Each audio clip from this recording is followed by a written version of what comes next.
You already know how to express a wish, a desire, with the verb vouloir.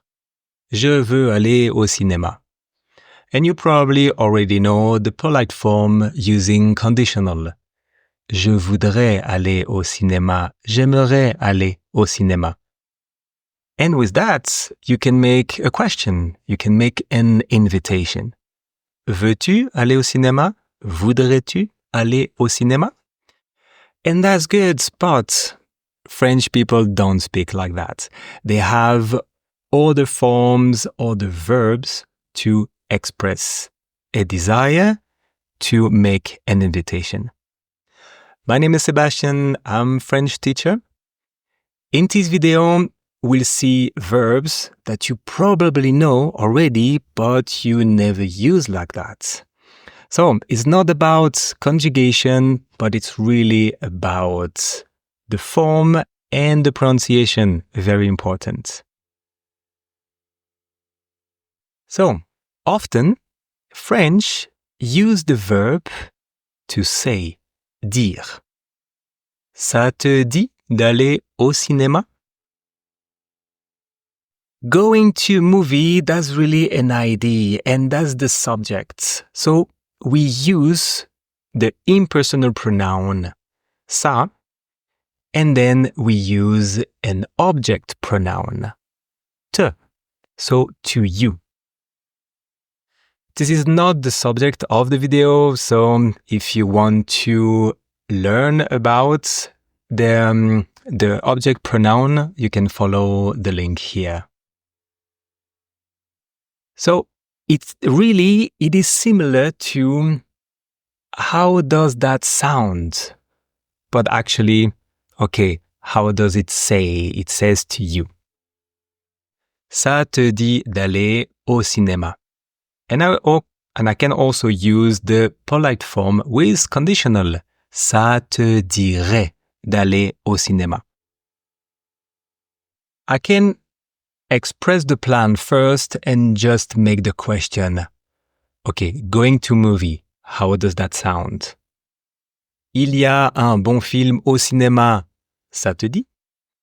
Or I can combine both in the question. Ça te dit d'aller voir un bon film au cinéma? Ça te dirait d'aller au cinéma? The thing here, that's the pronunciation, because we tend to cut some words. Ça te dit becomes ça te dit. Ça te dit d'aller au ciné. So it's really hard to catch, and we use it really often. Is there any difference? Why not just saying like, would you like? Aimerais-tu aller au cinéma? Why changing the form? Well, you know that verbs, they express desire. So yes, there is a difference. If I say, voudrais-tu aller au cinéma? It sounds more like a date, almost, no? If a boy says that to a girl, then yeah, it sounds like a date. But among friends, it's really the activity. The activity matters. So it's like, how does that sound? Ça te dit. So it is a bit more neutral. And that's not the only verb we use. This is really for like general activities. But we have other verbs, for instance, something maybe more creative, maybe longer. I can use the verb plaire. And we use conditional.